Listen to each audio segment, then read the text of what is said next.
मित्रांनो, हा काय प्रकार आहे एकदा मला कमेंट मध्ये सांगा. आणि आपल्या हातात काय हा कॉकी, आपण एका ठिकाणी बार वाळायला चाललोय. तर नमस्कार मित्रांनो, मी तुमचा सर्वांचा लाडका तात्या.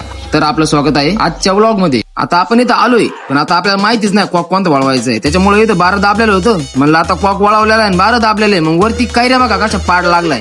माझ्या तोंडाला मस्त पाणी सुटलं. पण म्हणलो आता जाऊ दे, एखाद्याची मार खावा. आणि मग तेवढे तिथे एक मेंढका दिसला काय. मग मी मेंढक्याकडे गेलो आणि मेंढका कोण होता, आपला उत्तमराजे खेमनर मला बघितलं. मग म्हणतोय अरे व्हिडिओ नको काढू, अरे माझ्या अंगात शर्टच नाहीये. आणि मग तेवढे तिथे एक चोर युरिया चोरत होता. मागून गेलो मी, मस्त युरियाचं त्या गुणीतलं ह्या गुणीत टाकतो, त्या गुणीतलं ह्या गुणीत टाकतो. कशासाठी, तर टरबुजासाठी युरिया सोडायचा होता. आणि हा दुसरा चोर कोण नाही तर माझा भाऊ होता. घराच्या जवळ आलो आणि या मामाला वाटलं आपला व्हिडिओ चालू आहे, मस्त पोस्ट देऊन उभा राहिला. आणि मग आपण डायरेक्ट आपल्या टरबुजाच्या वावरात दिशेने निघलो. काय पुढे भाऊ चाललाय आणि मागून मी चालू दमादमाने फवारा घेऊन. मस्त सकाळ सकाळी मस्त वावरात चाललोय. मग काय आता युरिया सोडायचा आहे खालून ड्रिप वॉटर.